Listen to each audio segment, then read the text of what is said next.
TOD first is transit-oriented development. And when you start to use, letters and words like that, people begin to just kind of shut down and say, okay, well, I don't know what it is and I don't want it. But actually, what most people don't realize is that they've been living in a TOD for quite some time, or operating in a TOD for quite some time. So let's take an example for downtown Chicago, for instance. I think that's a pretty decent example of a TOD. It's basically where you can live, you can shop, and you can have transportation or public transportation all in the same area. So you don't have to travel 15, 20 minutes now to go to the grocery store, or to get your laundry done, or to go to a restaurant.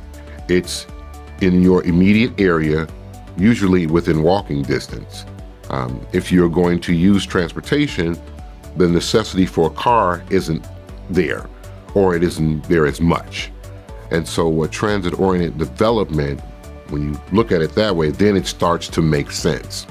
It's a development for people that is oriented around transportation, to create the type of environment where people will not have to do so much to get the everyday basics that they need. I tell people that when you look at TODs, transit-oriented development, I look at what I call the E's.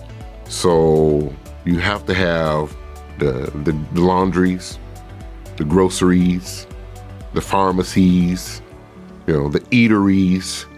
All of these E's are all in the same area, and a person could just leave the comfort of their home and have access to them. And so that's what it does. What it does for the city of Harvey is create tremendous opportunities for us to work, for us to build, for us to play. The opportunities are there.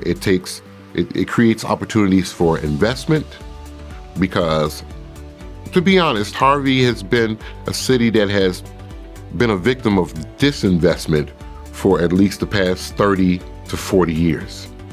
And so now transit-oriented development provides the opportunity to invest in the city of Harvey.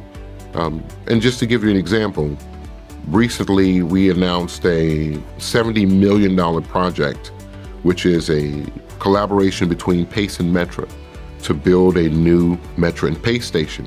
It's not only going to be a new Metra and a new Pace station, it is actually going to be a unified transit station where both services are connected together, so that the residents or someone visiting the city will have the ability to access both at the same time.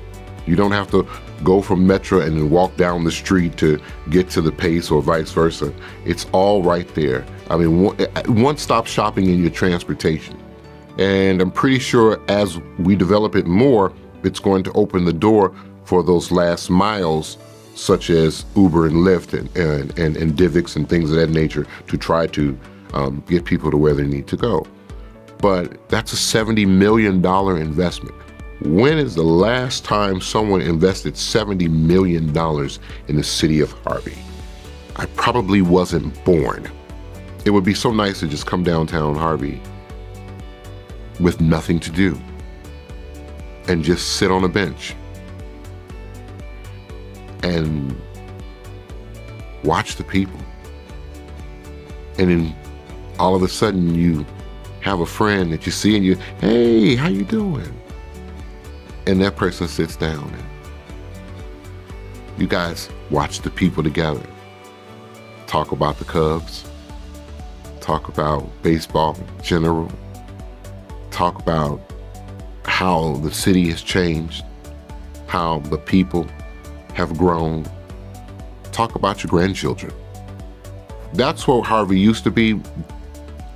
That's what we're going to be doing in the future. So I hope that explains some of the TOD and answers the question. But there's so many opportunities that are available through transit-oriented development.